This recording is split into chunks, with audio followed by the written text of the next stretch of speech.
Hi, everyone. Welcome back to the Earthdawn Survival Guide, the podcast for all disciplines, paths, players, and game masters, and the questers of Josh and Dan. I am Dan. I am Josh. And on today's podcast, we will be discussing all things aromantical and quizzical, but not in that order, because we're going to talk about some emails, and then we're going to get to Asante and Nightsky, the paired dragons, out of the Dragon Source book. But until then, you have to wait for that, because we're going to get to some emails. But Josh has a comment to bring up first about our third to last episode with Aban. So go way back in the time machine. 1, 2, 3 weeks ago, as of the release of this episode, we were talking about the great dragon Aban, a.k.a. Mistweaver, a.k.a. the dragon that lairs in the mist swamps. That was the episode where we were very nearly done recording when Dan's internet went out. Yeah, totally. And so we didn't get to wrap up the episode the way we normally do.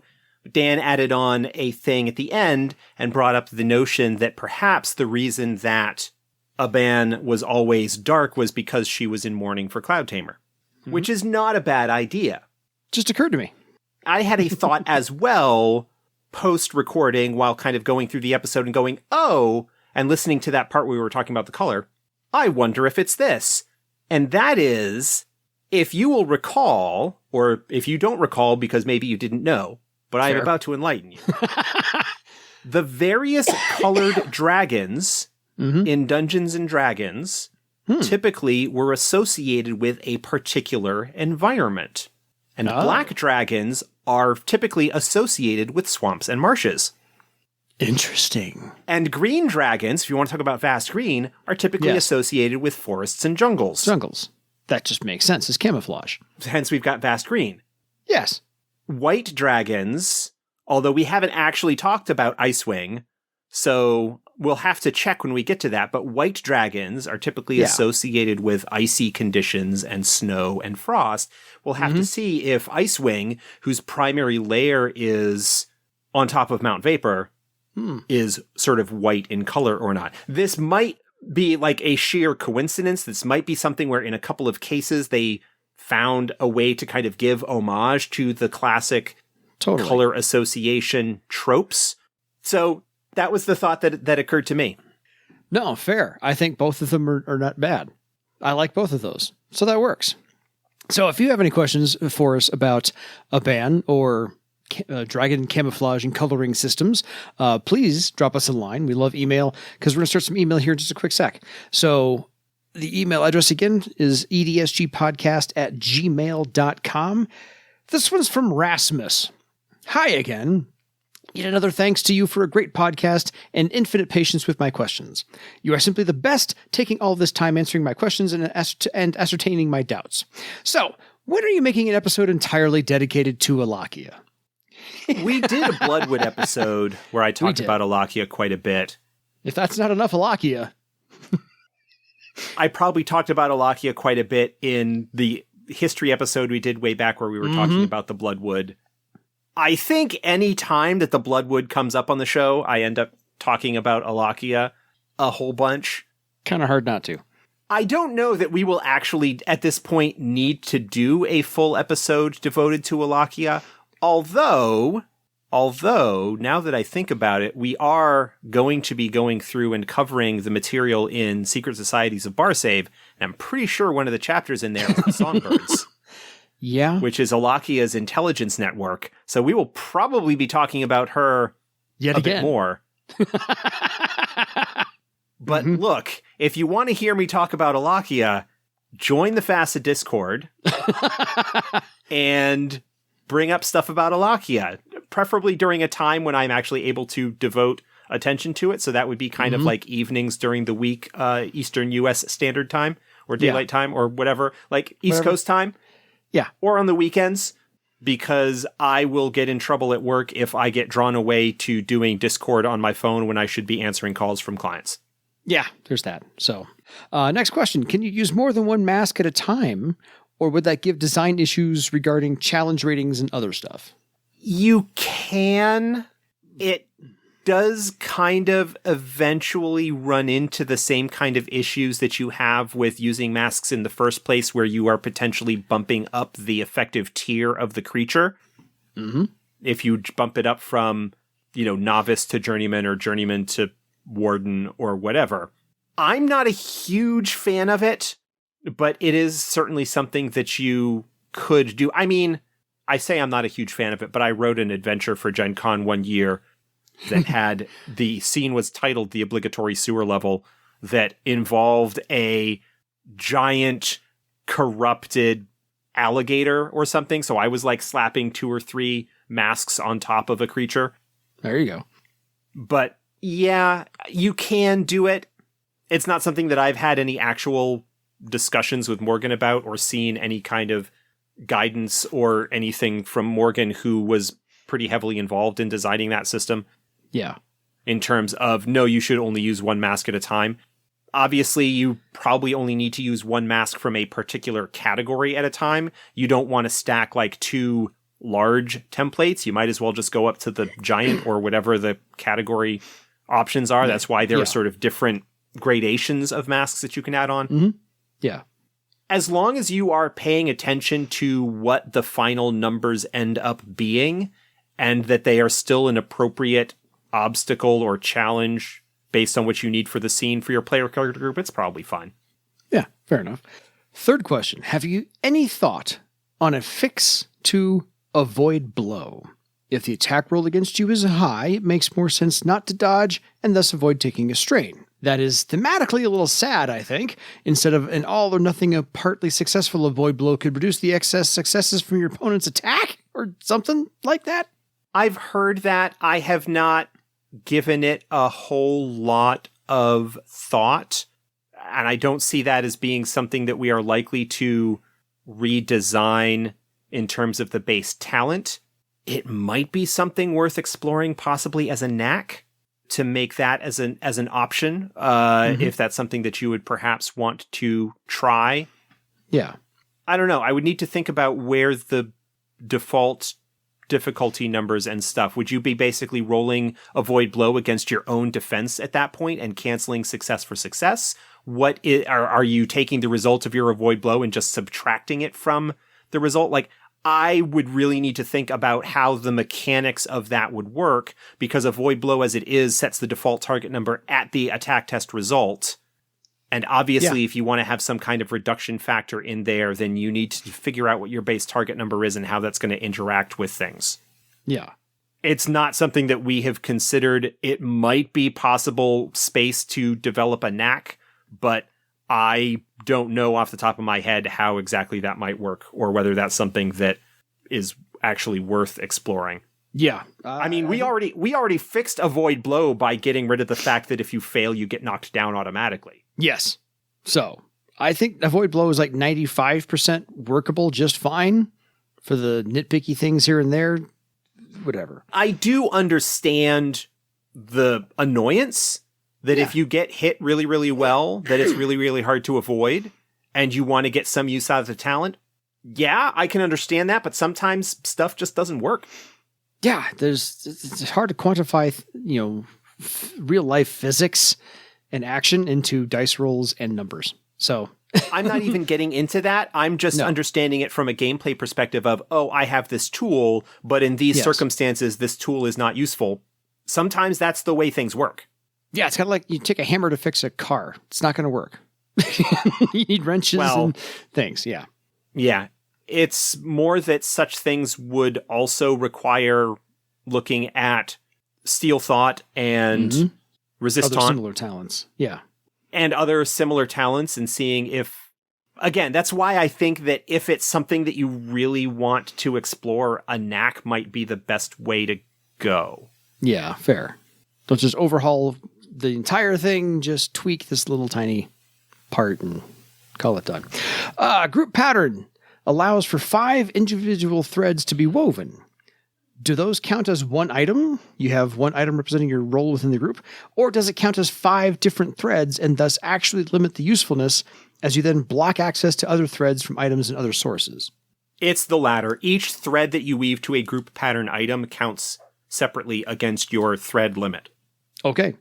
Asked and answered. One for Josh, because so far none of these have been for me. So, release schedule for Legends of Earthdawn. Only 2 episodes has been released in 2021, and we are in the middle of a big showdown. Oh, That's Cliff. I don't know, man. Talk to Cliff. Yeah. Sorry. Email Cliff. We don't have any control over it. I've offered to, put some episodes together for him if the editing is the problem, but, I don't think Cliff's listening. I know that we are still playing. And so the backlog of episodes that have been recorded continues to grow. Yeah. But in terms of getting them out the door, my involvement in that show is showing up to play when we are scheduled to play. Yes. I am not involved in any of the post-production on that. Sorry. I've offered Cliff. If Cliff is listening in any way, shape, or form, I have offered my editing services to see if I can help push those out, because I as well would like to hear some. But that's just me. Also, mostly for Josh, yet again, none for me, release schedule for new books. We want more stuff. So when will the next book hit Kickstarter? Asked and answered. The next book is actually on Kickstarter right now with only 3 days left. So if you were not aware of it and you have not backed it, you are almost out of time. Yeah, you're in deep kimchi. What is the date that this episode is dropping? The Kickstarter ends November 19th, 2021 for Vasgothia. Yeah. This episode is scheduled to drop on the 17th. 48 hours. You've got a little bit more than 40, depending on when you hear this episode. Well, I'm going 40. There is not much time left. So it's happening now. This email was sent to us before the Kickstarter launched. I think before we actually had even announced it. Fair. I mentioned, and you've probably heard, Rasmus, if you listened to our Vasgothia Kickstarter special a couple of weeks ago. Or the last episode where we mentioned it as well. Yeah. That one of the things that we discussed was where things are. We're hoping to get a Kickstarter done, another Earthdawn Kickstarter done after the Vasgothia one sometime in the early part of 2022. Mm-hmm. Because of the changes that we had with our printer, the printer that we had been using for all of our books prior to Vasgothia. Yeah. So up through Empty Thrones. Part of the reason that it took so long for Empty Thrones to get out was that the printer that we had been using and had used for basically everything up to that point ran into some issues. And so we've changed printers, and it has meant that we have a little bit longer lead time from delivering the book to the printer to actually get physical books in hand. And so if we want to have books at Gen Con, we need to actually have books done and submitted to the printer by early April. Vasgothia and Champions Challenge Volume 2 should hit that no problem.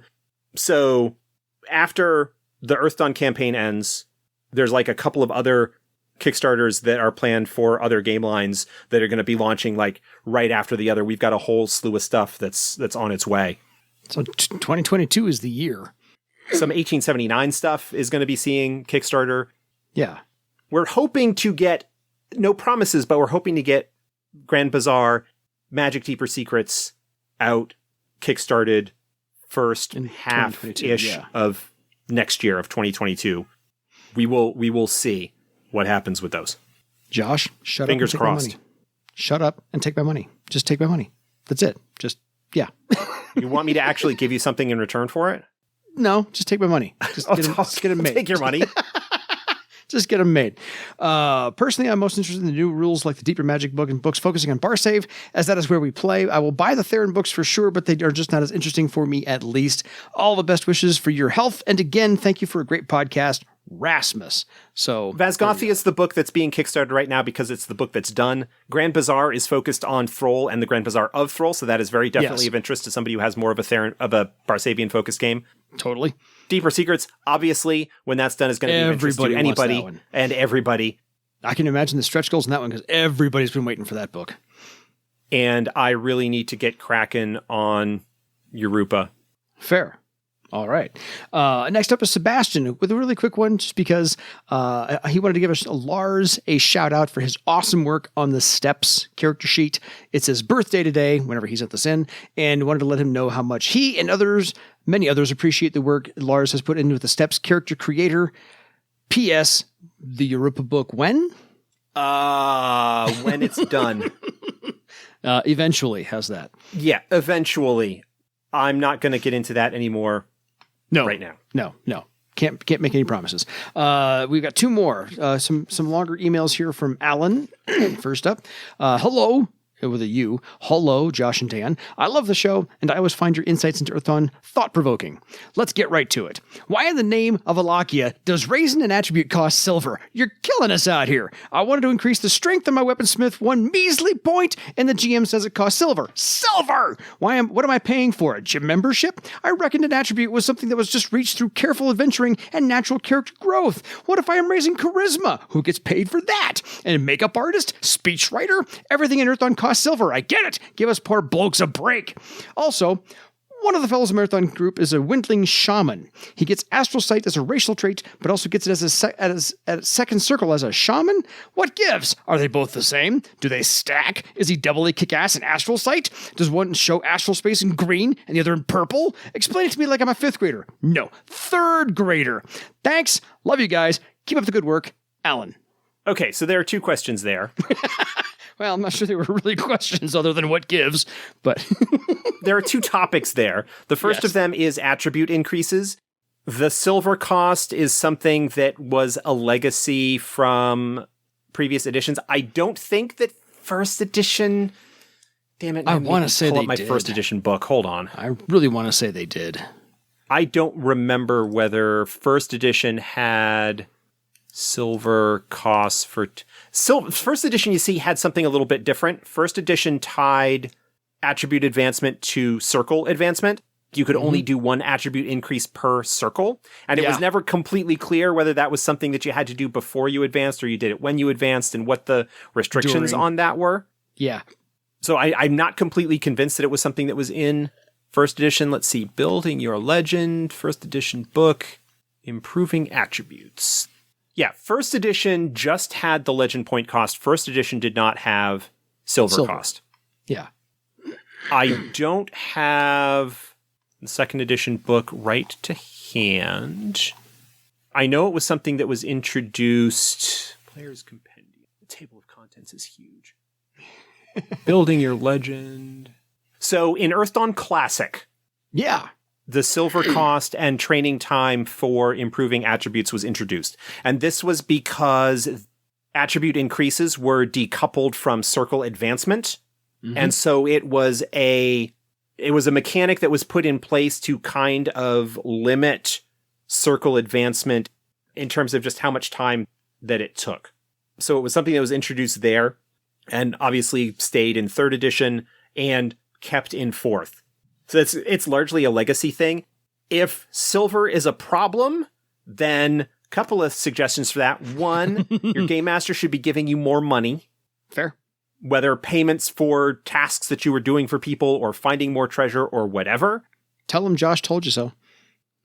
I understand in some respects maybe the desire for a game master to keep their player characters lean and hungry. And I've heard stories. There's a guy on the Discord, or there's a running joke on the FASA Discord about there's a group that apparently does all sorts of stuff and never gets paid for any of the jobs that they do.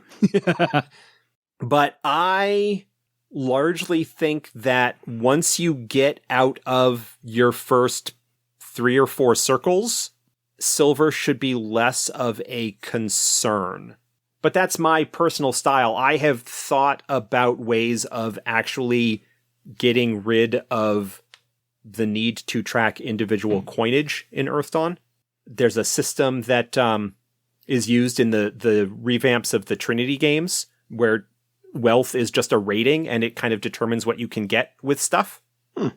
And introducing something like that. But yeah, unless it's intentionally something that's part of the game, I'm not a big fan of keeping money out of the hands of my player characters. Like, I want them to have enough money to do the stuff that they want. So if they, like, obviously, training circles, obviously, if they want to increase attributes, I want them to have the money to do that. Obviously, money to buy supplies and stay at inns and, like, buy upgraded armor and to pay for forging. And, like, there's plenty of stuff that money can be spent on. Give it to them. That's my opinion on that. Fair. No, I'm good. Yeah. Hit it. So that's the money situation. Second, Windlings. Racial astral sight and getting astral sight as a talent from a discipline. Yes. I forget offhand whether astral sight is a discipline talent for shaman. I've got Mystic Paths still open here. I want to say it is. I've just got to scroll back in the PDF.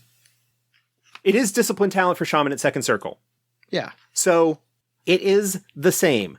Functionally, in 4th edition, it is the same talent, which means that there is not really any point in the Windling spending legend to increase the rank of their racial astral sight ability.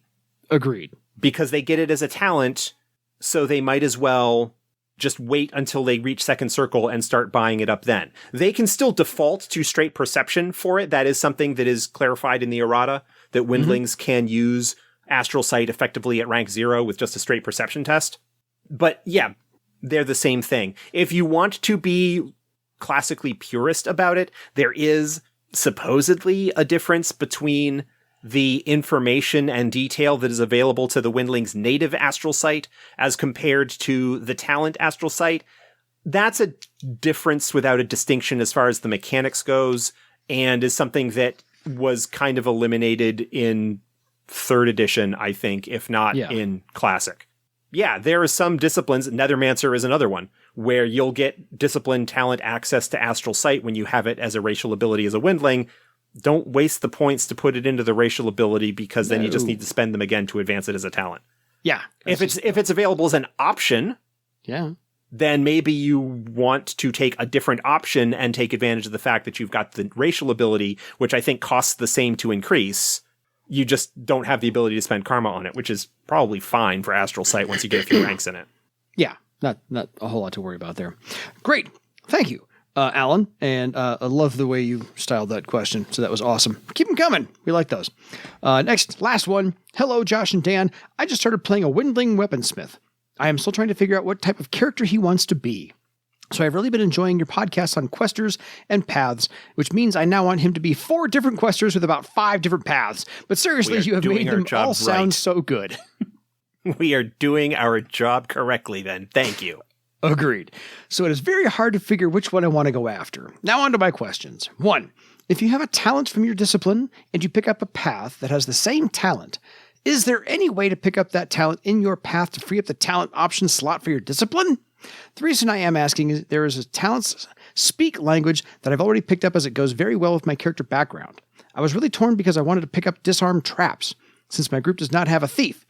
It would be great if I could, when I get into paths, to be able to swap that talent with a talent slot in the path and then pick up disarm trap as an optional talent.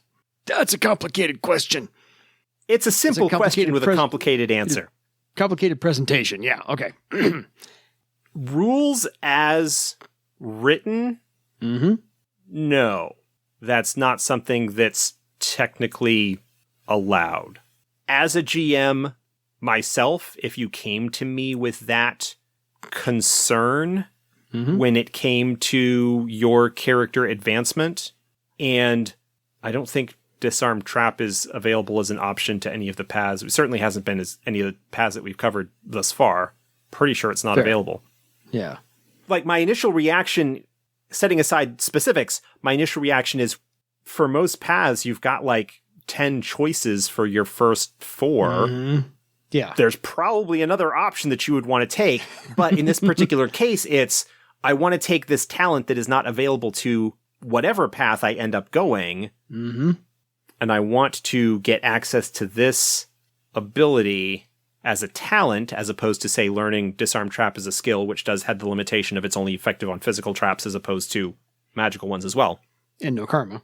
Backing up, That being said, technically, rules as written, I don't think that is something that is technically feasible. Yeah. However, me as a game master, if you came to me as one of my players and said, hey, here's the situation, this is something that I feel is lacking.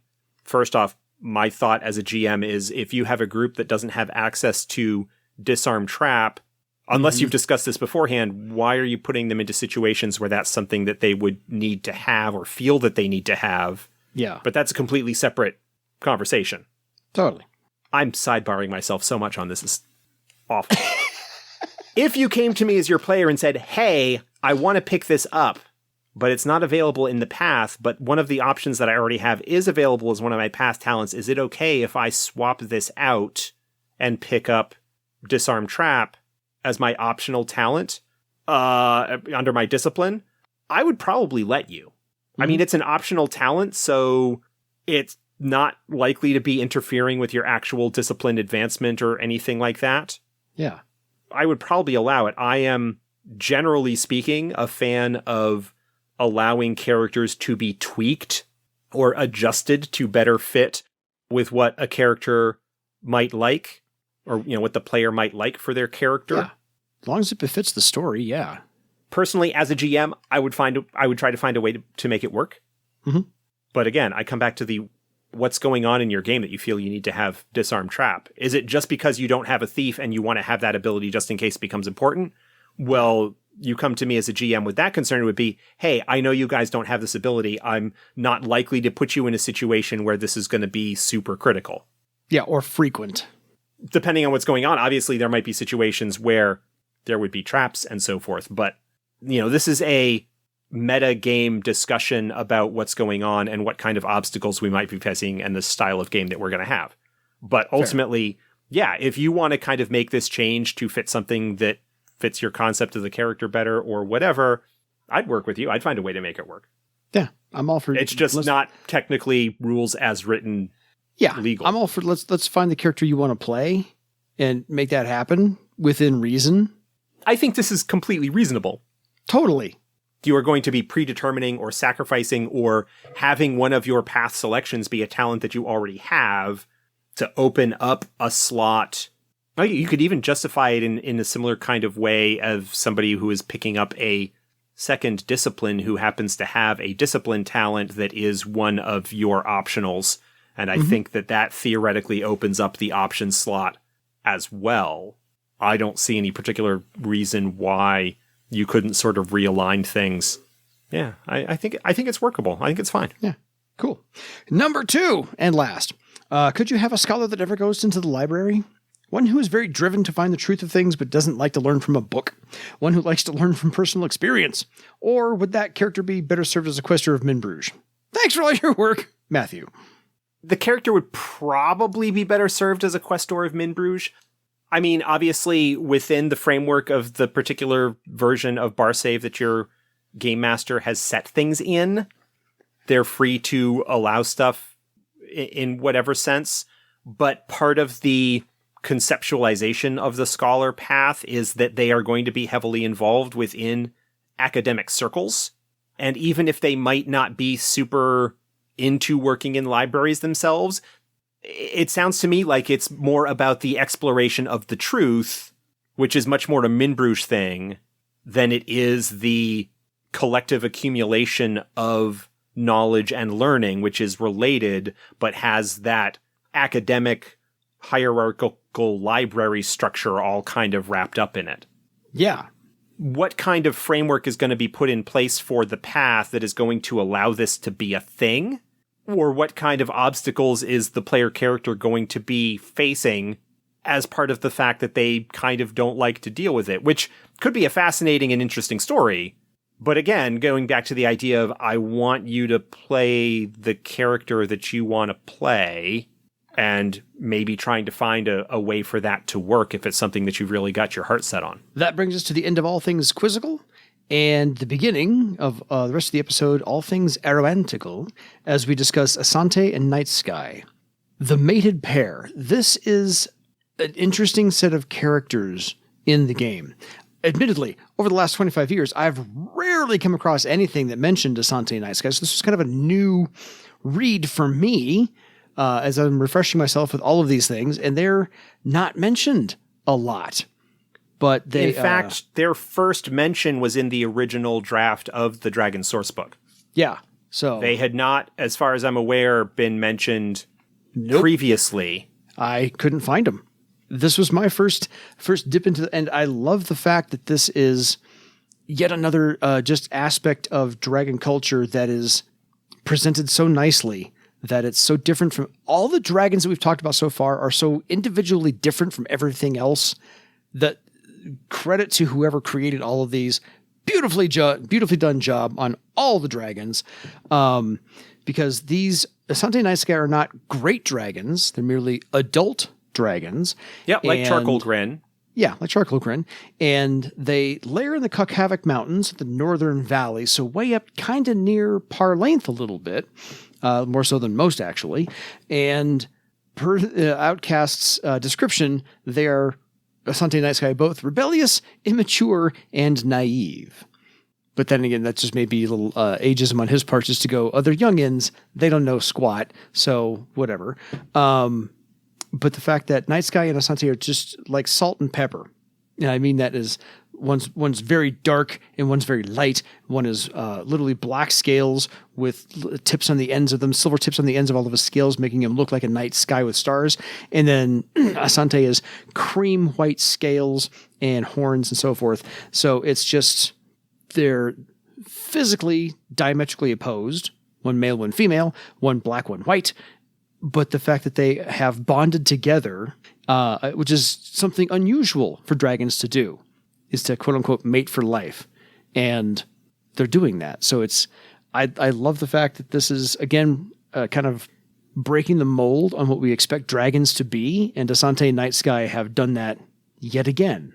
All the dragons we've so far talked about have broken the mold of what you think dragons would be and should be, because in Earthdawn, they're all individually motivated characters, but these two, I think, just kind of take that to a different level.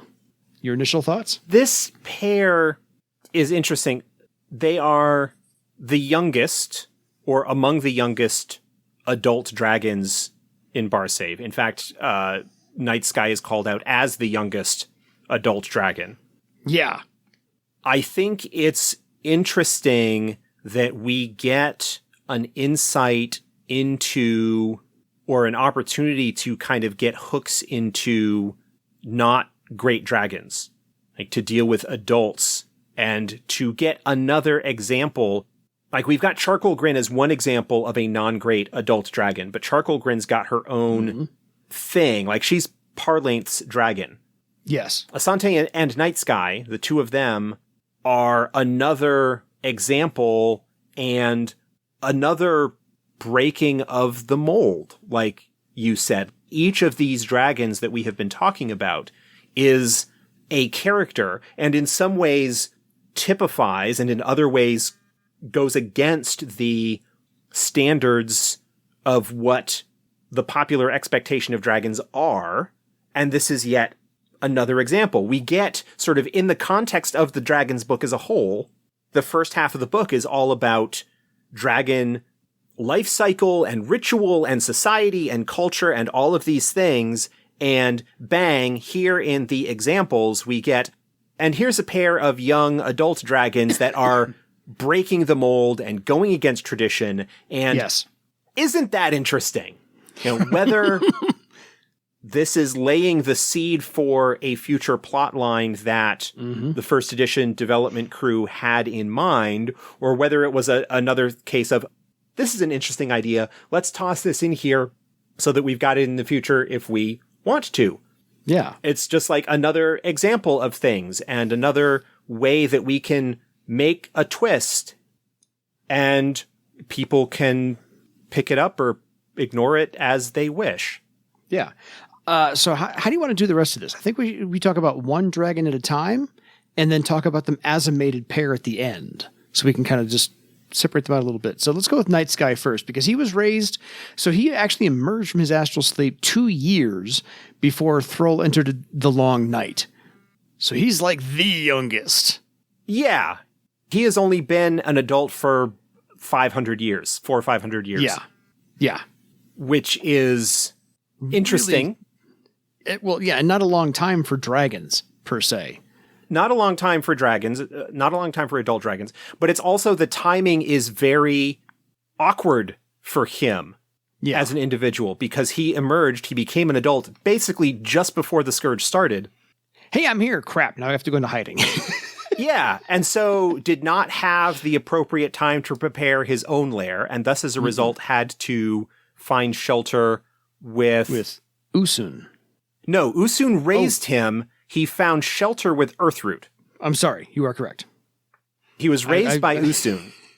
Took shelter with Earthroot during the Scourge. He is actually, for such a young dragon, he is actually large. Yeah. He's a big boy. but he wanted to be out in the world and has spent the first, 2/3 or more of his adult life cooped up. Mm-hmm. He's a Gen Z dragon. The world situation has been rough and he has not been able to go out and spread his wings. Ha ha. Yep. And that is something that I think is a big insight into him temperamentally in terms of how he views things. I think that there is, both as a result of his youth, but also because of the circumstances of his early adulthood, that has kind of instilled in him an impatience that is atypical of dragons. Yeah. I don't know if that's something that's in the essay, but that strikes me as something that would be the case. Taking shelter under the Thrall Mountains with Earthroot during the Scourge and probably wanting to be like, man, when can I go out? I want to go out. And Earthroot telling me, no, you cannot go out. Yes. It's dangerous. No, you're not wrong. It was, I can't say explicitly laid out in the essay, but it was at least hinted at that, yes, he emerged from his astral cocoon, ready to take on the world, and then the Scourge happened, and it was one of those, like, they put a complete damper on his plans. So, that kind of aids his mean, nasty kind of persona, which is, just angry at everything. So, Gen Z. Well, now, look. I'm teasing. I was kind of making that commentary in the framework of the current, socioeconomic situation of those unfortunates. Oh, yes. Who do not, barring some kind of radical overhaul of our economic system here in the United States. Yeah. Have it tough, whatever. Yeah. No. I'm not a Gen Xer who is like, oh, those stupid kids with their avocado toast nonsense. I'm just trying to cast that in the sense of we've got the great dragons who have had millennia. Yes.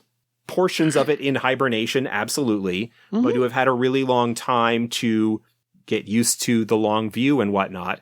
And someone who is just hitting their adulthood and basically needing to delay their arrival into adulthood in a sense because of circumstances beyond their control. Totally. No, I was teasing. I'm just teasing. Okay. Yeah, I'm just teasing. Yeah, I don't want to condone generational bullshit like that, man. No, Anyway, all that aside, his impatience did come into play by the fact that basically as soon as he was able to, Nightsky left the protection of Earthroot's lair. Absolutely. And is one of the first sentient individuals, sapient individuals to go out and look upon the world in the wake of the Scourge. In fact, during that first excursion out, where he was, just surveying the area and seeing how things were and so forth and so on, he actually encountered and assisted the Earthdawn itself. At least according to the essay, that is true. It's according to the essay, and that's from Outcast. And, Outcast does have reason to lie, but I don't think he would actually deny a true event that took place. Sure. I mean, the Outcast does potentially have reason to lie or misdirect, but the information that he presents in support of that is from an interview that Mountain Shadow did of Nightsky and Nightsky's experiences.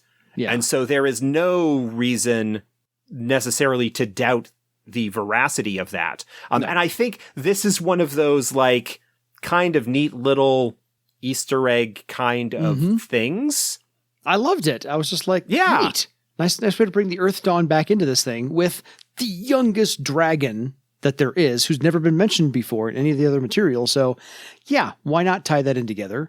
And it is clarified, if you're looking at the essay, the Outcast does not reveal it. Mountain Shadow reveals it in his commentary where he says, oh yeah, I remember that. And the thing that he doesn't say is that this was in fact the Earthdawn, and the troll that's described there is Ver Longfang, the captain of the Earthdawn. Yes. So, and because... One other thing, talking about the Earthdawn, because I've got the old PDF up here.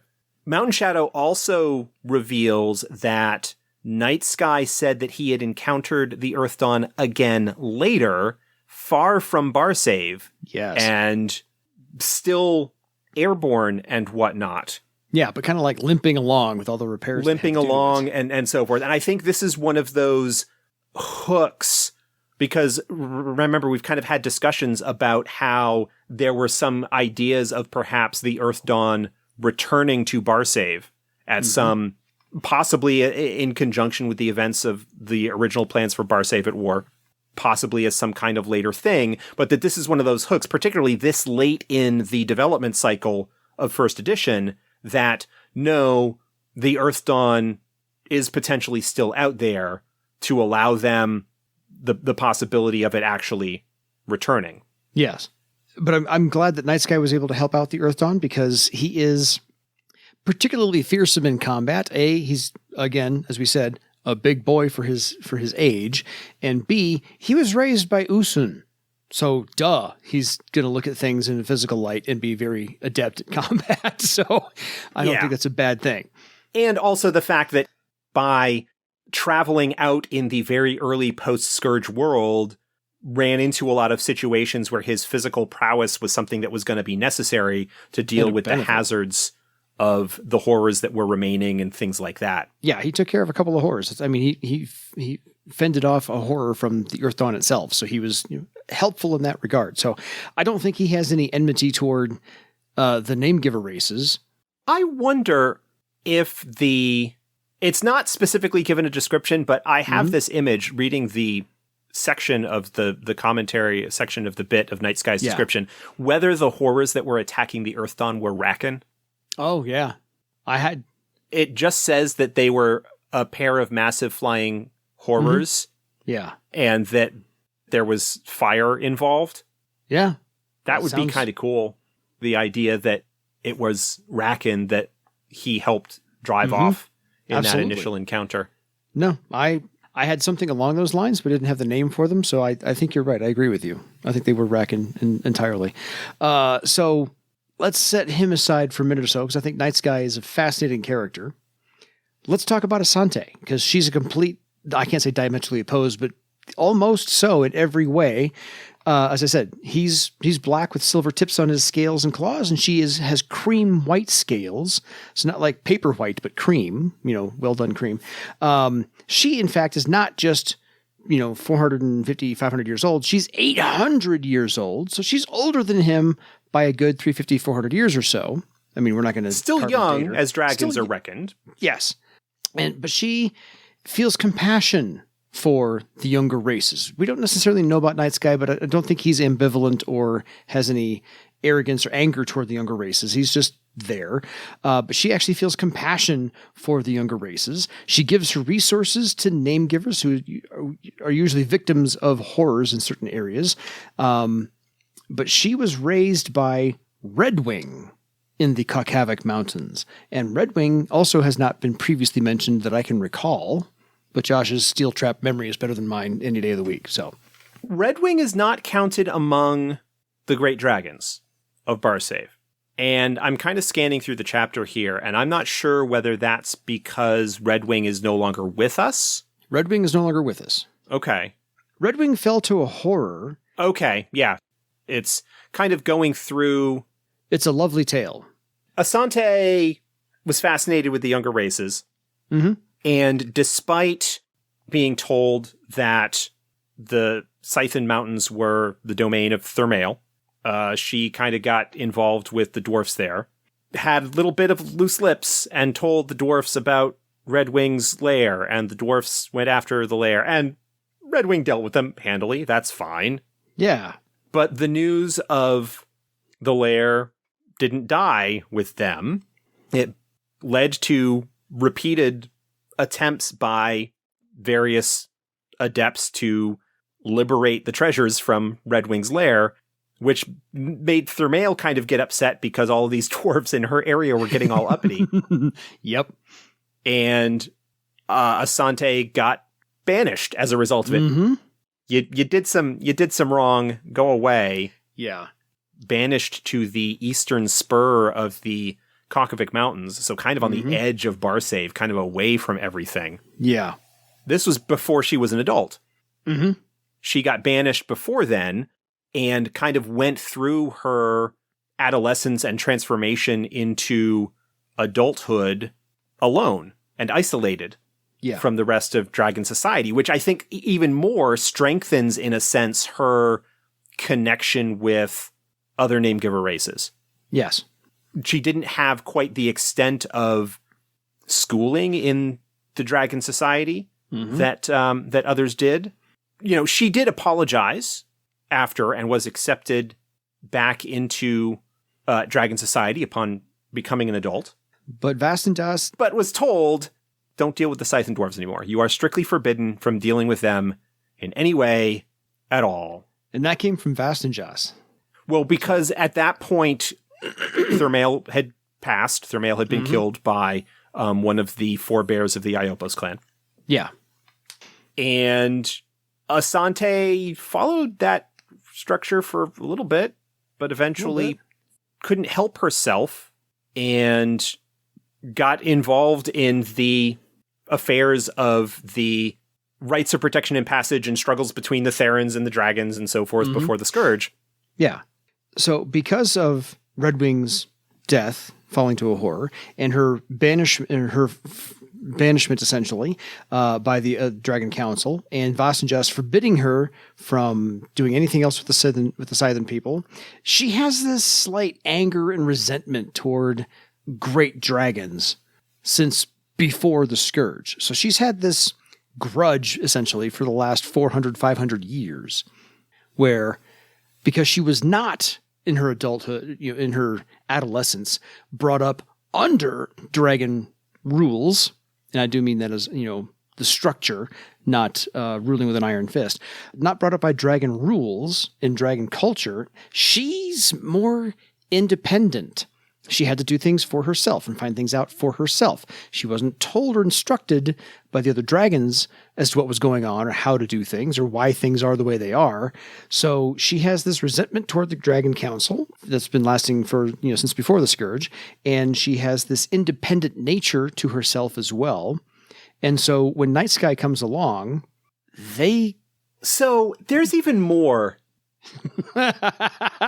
Before we get to Nightsky, there is even more that highlights the story and provides insights into the personality of Asante. Hit it. And that is Vastenjas wanted... So there's this whole thing that happened with the dragons and the Dwarfs of Scytha and the Therans in terms of like a struggle over the rights of protection and so forth. Oh, that's a beautiful story. It's just... Redwing learned that Asante went and was messing around with the dwarfs again and flew to tell Vastenjas that she had broken the rule and went to find Asante and so forth. And Redwing was attacked by the horror, a horror that, according to what the Outcast tells us, has never been heard of attacking anywhere else. And what interest it had in Scytha, and whether it might still be there, are open questions. We don't know, but we do know that it was powerful enough to kill a great dragon. Yeah.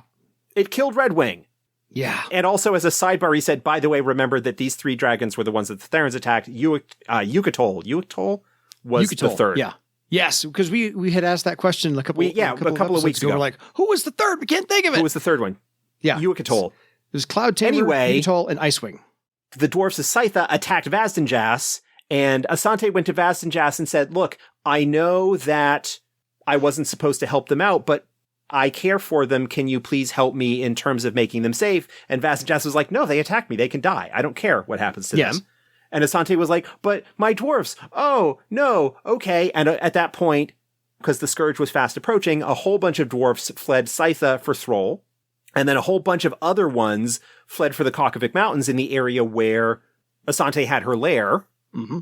And Asante was like, I will help them prepare and maybe shelter them through the Scourge, because I like them. They're cool. And they're my friends and I don't want them to die. And then Vastenjas came to her and said, oh, we made a deal with the Therans. We're not helping anybody out. Go. Was it Vastenjas or was it Mountain Shadow? It was Mountain Shadow. Yeah. Mountain Shadow shows up and says, we made a deal with the Therans. We are not going to be involved. We're going to let them do their thing. You broke the rules. Go to your room. And basically sent her to her lair early. She was like, oh, and she went to her lair and was upset. And the dwarfs that she was hoping to help didn't help and probably all died. And didn't get help. And so she spent the Scourge in her lair, angry and upset and railing at the injustice of everything. Mm-hmm. Here's a great example of how, despite in some ways how noble and good some of the dragons may appear, Vazdenjas, Mountain Shadow. Yeah. There's still some really effed up things going on with their society that, like, no, here are the rules. You listen to us. Yeah. And a These dragon things are still beneath us. That whole culture you're looking to befriend is still beneath us. Well, it's not even necessarily that it's beneath us. It's that the rules of dragon culture stated that the dwarves of Scytha, because they were in the Scythian Mountains, which was Vazdenjas' territory, it is ultimately up to him how they get dealt with. And his reaction was, they attacked me. They can go hang. I don't care. You can't get involved. Like, it's not your territory. You can't get involved with them. Yeah. And until, like, the opportunity came up, oh, there are some that are sort of in my territory near my lair. Great. And then, oh, well, we made the deal with the Therans because they killed a couple of us and then we killed a bunch of them. And, like, we've made this deal where they can do their protections. We'll do our thing. It must be especially galling for Asante to have gotten that instruction from Mountain Shadow, who, as we talked about many episodes ago, sheltered a whole bunch of name givers in his lair and area. Yes. He did what she wanted to do, but he told her that she couldn't. Yes. He basically imposed a punishment that resulted in the deaths of people that she cared about. Yeah. Not for you. You're too young. Something like that. Yeah. And so she emerged from her lair after the Scourge and all the dwarfs were dead. And she was like, understandably, I think, royally pissed off at the injustice of it all. Yes. And in fact, went and tried to attack one of the villages that was under Mountain Shadow's protection, according to the outcast. Yeah. She feels guilty. She's pissed off that she was prevented from doing what she wanted to do. Now we come to the two of them together. We come to Asante and Nightsky, both of whom are young dragons and have personal histories that motivate them greatly to be angry and frustrated and upset at the way that their lives have been shaped by events in Nightsky's case kind of beyond his control, and in Asante's case by the injustices of her elders. Yeah. And they find this kind of common cause in their anger and frustration at things, and the outcast is just like sitting there like Emperor Palpatine, just like, yes, we can work with let the this. anger flow through you. Yes, my offspring, these are dragons that you may be able to turn to your cause as we try and wreck the lives of the other great dragons in Barsave, because they're pissed off at them too. Yes, like I said, this is a fantastic set of characters that are just ripe and fruitful for anything you want to do with them, because as a mated pair, they have their own lair now, and they have set aside part of the valley to harbor horror-scarred people, name givers. So Asante has this little soft spot, and because, the horror took Redwing down, she's got this soft spot for anybody else who's been affected by horrors, and so they have this. Yeah, especially in the wake of the ones of the Scythian dwarves that she was trying to help.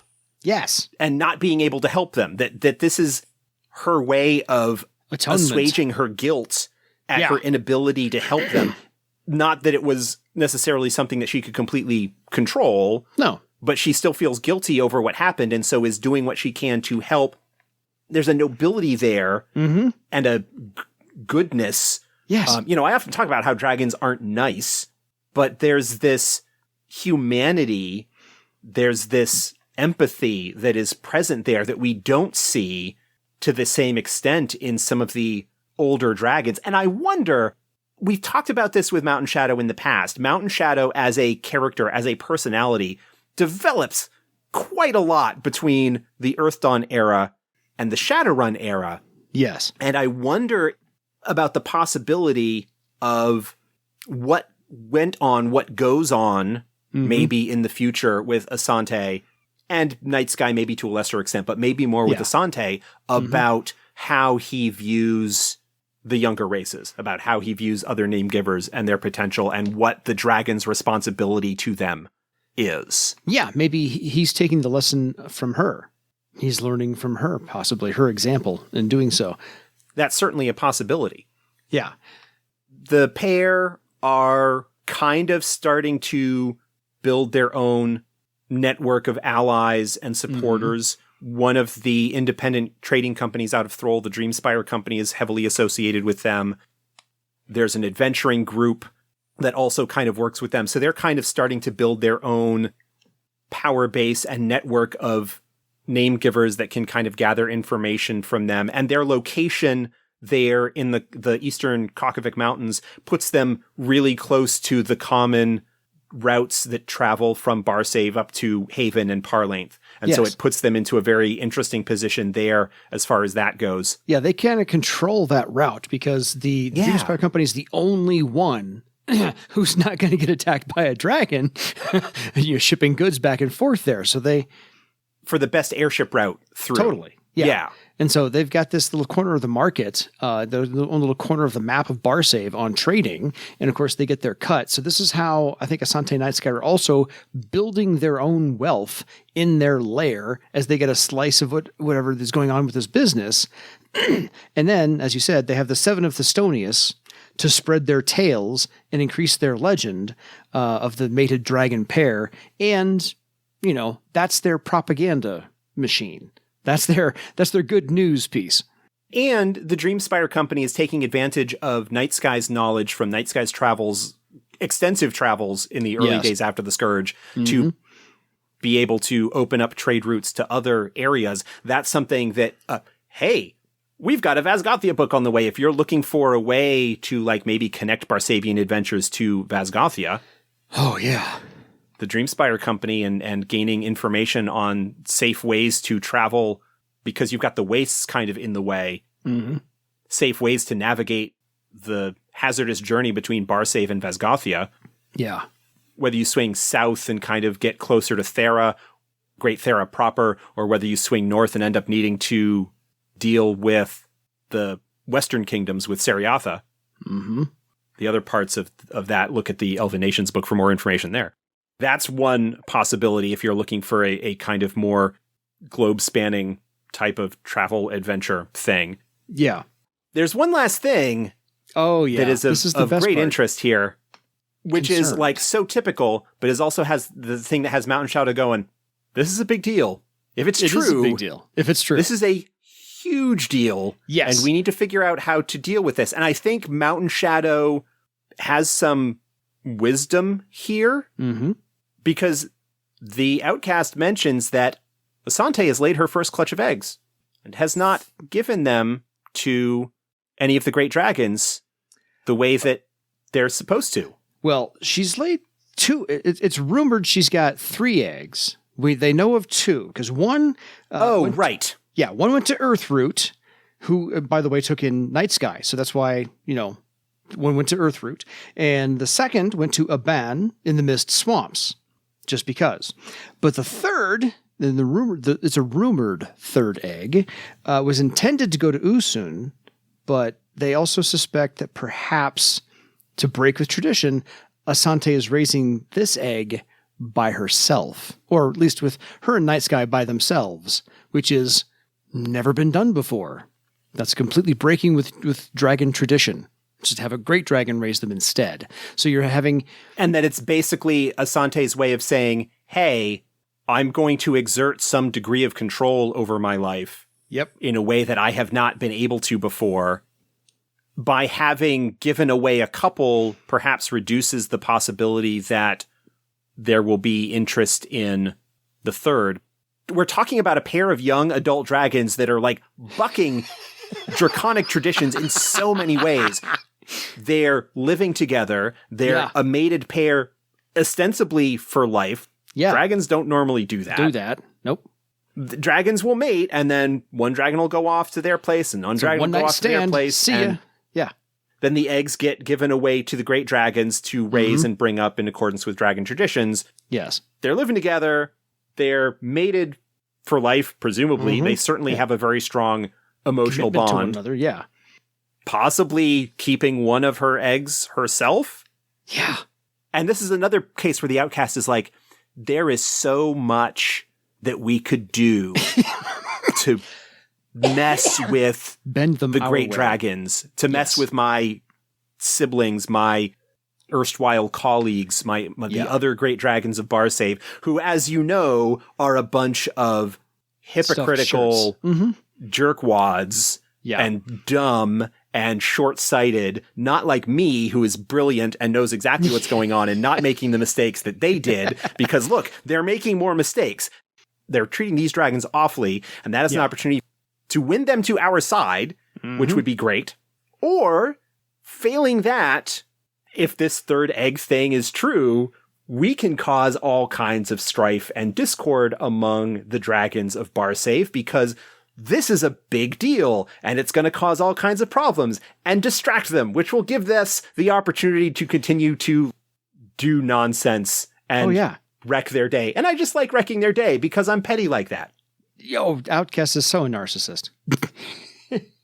He's perfect. Everyone else is wrong. And he's just going to sit there and just play with everybody. There's so much you could do. You could take the egg yourselves. You could deliver it to the Therans. You could deliver it to the cult of the Great Hunter. You could, this egg is not going to be as well protected as it would normally be because it's not in the lair of a great dragon. Of a great dragon, just an adult one. If it goes missing, Asante is going to freak the fuck out. Yes. And not be able to go to the other great dragons for help because she knows she'll be in deep trouble if she does, because the other dragons are going to be pissed that she didn't do what she said she was, like what she's supposed to do. Yeah. It's like a great soap opera, and I can't wait to see what kind of chaos I can wreak by letting this go. Totally. I mean, this chapter, this whole thing about Asante and Nightsky is nothing but plot hook after like groundwork being laid for whatever kind of stuff that you want to have going on. Yeah. Obviously, this is a situation where you are not, there's a lot that you could do with this. We're not even going to so where do you start with this? Because where do you start? Throw a dart into this mess and you can have some kind of plot hook to engage a whole party with them. Oh, hey, like we could frame people, like make it look like Thrall stole the egg. This is basically, when you start getting into journeyman upper tier stuff, because if you're dealing with pissed off dragons or having lower circle characters that somehow get involved peripherally with this and end up being owed a favor by an adult dragon or a pair of adult dragons. Exactly. I mean, because this egg isn't due to hatch for 80, 90 years or so, because they take 100 years or so to actually hatch. And so we don't know how old this egg is, but it obviously is not due to hatch anytime soon. But still, that's just, transporting an egg. I mean, just imagine that storyline right there. And if you get involved at all with the Dreamspire company and you're going back and forth from Parlainth or Haven to Thrall, that's the best route you got to take. So no matter what, you're already in their purview. One quick footnote to wrap this up. In his final commentary, in his response to this whole egg thing, Mountain Shadow does say that, yes, there were 3 eggs, but the third went to Usoon. Yes. Or the third was supposed to go to Usoon. Let's make sure that that's what actually happened. Yeah. Again, another example, where we talked a couple of weeks ago, the outcast can actually be wrong. His information is not perfect. He is capable of making mistakes, but the implication, regardless, I just love the barely concealed glee that you can get from the outcast's essay in here about, look at these kids. These kids are going to mess everything up. And it's awesome because them messing things up makes things easier for me. Yeah. And we can nudge things to make them mess it up. Yeah. Or maybe win them over to our side. I don't see any, the outcast at this point is not seeing a lose situation for himself in this. No. Maybe they don't join us, but even if they don't, they're going to cause all kinds of other problems that are just going to be glorious chaos for us to continue to operate under the dragon's noses, which is great.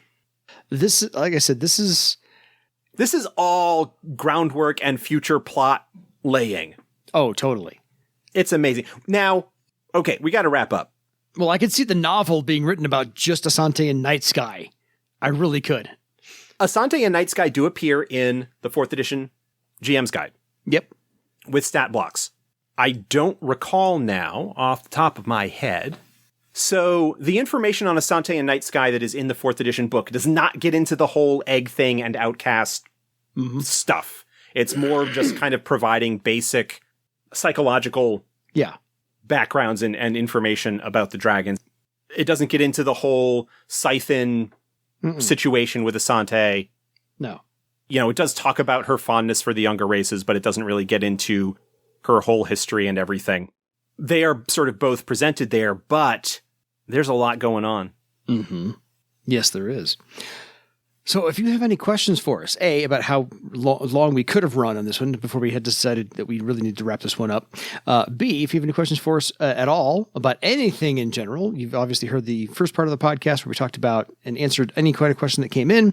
And C, if you have any questions about the dragons, Asante, Nightsky, or anything any other dragon we've talked about before or what we're going to talk about next, feel free to email us at edsgpodcast@gmail.com. Josh, any final thoughts before I say goodnight? As of the drop time of this episode, you've got a little bit over 48 hours left in the Vazgothia Kickstarter. So go get it if you want it. If you don't want it, it'll still be for sale later on, but it'll be this is not like Kickstarter exclusive. There will still be the opportunity to get the book later. But if you want to get early access to the pre-release draft, you better back the book because we'll be releasing that hopefully within just a couple of days of the Kickstarter actually closing and making that available to backers. And the add-on books are a little bit cheaper during a Kickstarter than they are normally priced at the store. Mainly because while you pay cover price, like the standard cover price for the print books, you get the PDFs thrown in at no extra charge, whereas normally there's a bundle rate that charges a little bit extra if you order the print and PDF combo through our website. Yeah. So, until next time, folks, it is time for you to go rebel against the tradition of your legend. Good night, everybody.